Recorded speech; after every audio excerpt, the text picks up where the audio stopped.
This is my how-to video for if you want to build a computer, or my reflection video. A little bit of both, really. So this is how you would go about building a computer. And I'm Skylar Taylor. So what you see before you is 5 weeks of my work, most of it being done at Vision Tech. But the last few weeks, it's just been me at my house finishing up things here. This is my computer. $1,700 gone into it. Pretty good build overall. So how did I do it? How did I build my computer? And, come up with a sort of finished product here. Be at it late, but still finished. First, I came up with parts that I was going to use. That was pretty simple. I used PC Part Picker, which is a very good website to use. It lets you compare the prices. It also lets you compare like how much power each part in the system will take, so you can figure out what power you're going to need to get without having to look at a bunch of number values. But yeah, PC Part Picker's pretty good website. The only trouble I found with it was that my graphics card possibly didn't have enough power being put into it with the estimates they gave me. So that was a bit of a downer. So I would check that if I were you and were using that website for your PC build. For my build, I used a tutorial from Bitwix, which is a computer guy that I've been following for some time now. I've always thought he was pretty interesting, and he made like interesting content, and especially useful content for me.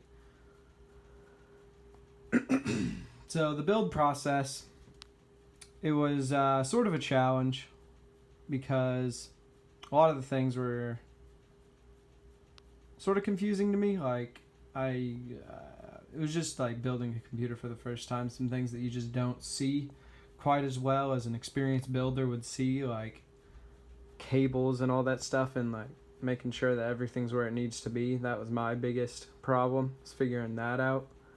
But I figured it out eventually, and it turned out pretty good, I'd say. I haven't really tested it. I still have to get my boot into the computer, which will happen soon enough. But yeah, I think it turned out pretty good. The lighting on it is very nice. I might try to add some stuff around the edges here on the bottom so that you can really see like all of the little intricacies of the system. I think having like an RGB lining around it would be very nice. I couldn't really see any way to improve on it from now on. For the foreseeable future, this will last me. All of the parts, pretty new. It'll be able to run all the modern games that I'm going to need it to run for probably a while. I can't really say. You never know how much gaming and all that sort of stuff will progress. It's VR ready, I would say. It's pretty high specs, I would say. The graphics card here is of the 270 generation. I believe that's how you would phrase it, 270 generation. From Asus. Yeah, Asus.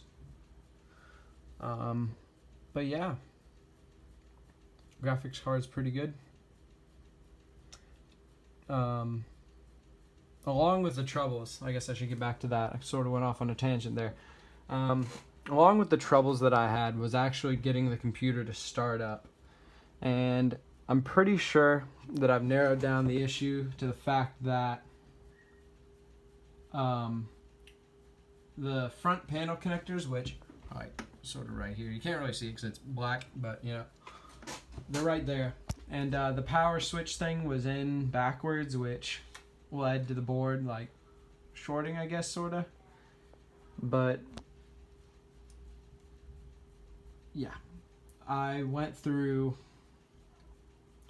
diagnostics with my motherboard, producer, MSI is who it was. And I got on the phone with a guy named John, and John helped me out a lot to figure out exactly what was going on with this. He ran me through diagnostics with every little issue that could have gone wrong. He had me change a couple of things with this, and as you can see, John was right. If John sees this, if MSI sees this, John should get a raise because he knew what was going on. I called up my graphics card. They had no idea what was going on. I called up my Ryzen 7 AMD. I called them up. Nobody could help me out. I called up Sonic. They couldn't help me. But John from MSI, he knew what was going on, and he ran me through all the diagnostics I needed to know to make this thing work. Not sure what John did completely, but you know what? I'm happy. Couldn't be happier. Wish the only thing aesthetically that I would change is I believe that you can link up the pulses here of like these as well as this as well as this as well as this down here. I just haven't gone to the settings to figure that out yet. You can also you can sync up all sorts of stuff so that all the colors look very nice, but I'm honestly just so happy to have a finished product at this point.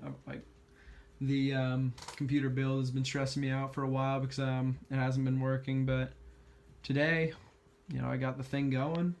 I have my new desk. Oh, finger was on the camera there for a second. Don't know how long it was like that, but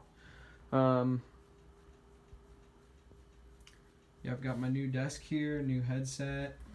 Got my keyboard from Vision Tech, which I can thank Mrs. Dink for. She helped me out with that. Got my monitor here. It's curved, so you know you can sort of see here. Curve adds like third dimension, sort of makes it look nicer. But overall, station's looking nice. Might put the laptop I used to use right here again. But yeah, overall, with the build, if I were you and you were building this, coming from a perspective of someone who's gone through this, I would put a lot of research into the things that can go wrong, as well as whenever you encounter an issue, you got to think outside the box because there's so many things in which it could be. Like, for me, it was just a connection. One connection and one thing that was plugged into the wrong place that made this not work at all. So there's so many things that could go wrong. Going to forums helps as well.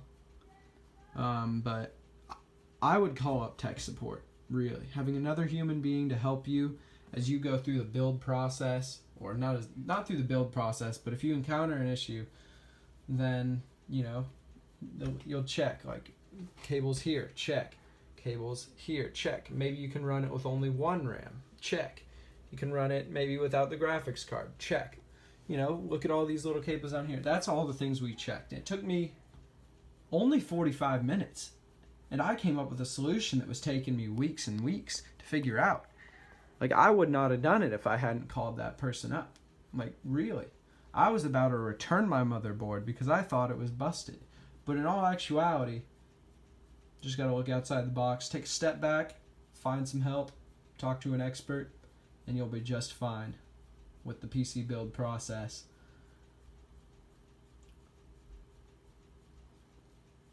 Overall, I've learned about building the computer, as well as a lot about troubleshooting, as well as about what the parts do in the system, as well as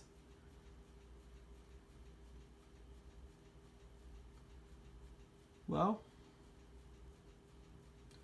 not really much else really. That's pretty much it. It's very very glossed over, I'd say, but I've described a bit about my build process before. If you really need to know about what each part does, you'll be looking for a couple major components. Your motherboard, it's like your nervous system. That's how I'd best describe it. You've got your graphics card, which is this thing here. That's your main computing source, which is going to be processing the graphics and all of the calculations for your computer. You've also got your CPU, which is underneath this big fan, so you can't really see it. That thing just tells the computer what to do. It's like the brain. Then you got your RAM, which is like, it just drives the system forward. It's like temporary storage. It's like, I don't know, I can't make a human body comparison for that one, but it moves things around in the short term rather than the long term. And then you've got other things in here like the power system, which gives you energy for your computer. And then in the back you've got your storage, which I have a hard drive, which is very good for long-term storage. And then I've got an SSD, which is good for short-term because it's faster. But yeah, other than that, it's troubleshooting. Very useful part of the build. Really, I wouldn't have figured it out if I hadn't gone and talked to an expert. So yeah, if I were you, I would find a good tutorial and then get building away. That's my learning process. That's my how to build a computer. It's sort of hard for me to give a tutorial on the build process because it would involve me either taking this apart and building another one. So I urge you to go check the link, which I'll include in the description, about how to build a computer. It's going to be from Bitwix. So yeah, Bitwix does a very good job of summarizing how you're going to actually put the thing together. But if you come across issues, the video I've made here should help you figure it out just fine. That's all. Have a nice day. This is how to build a computer.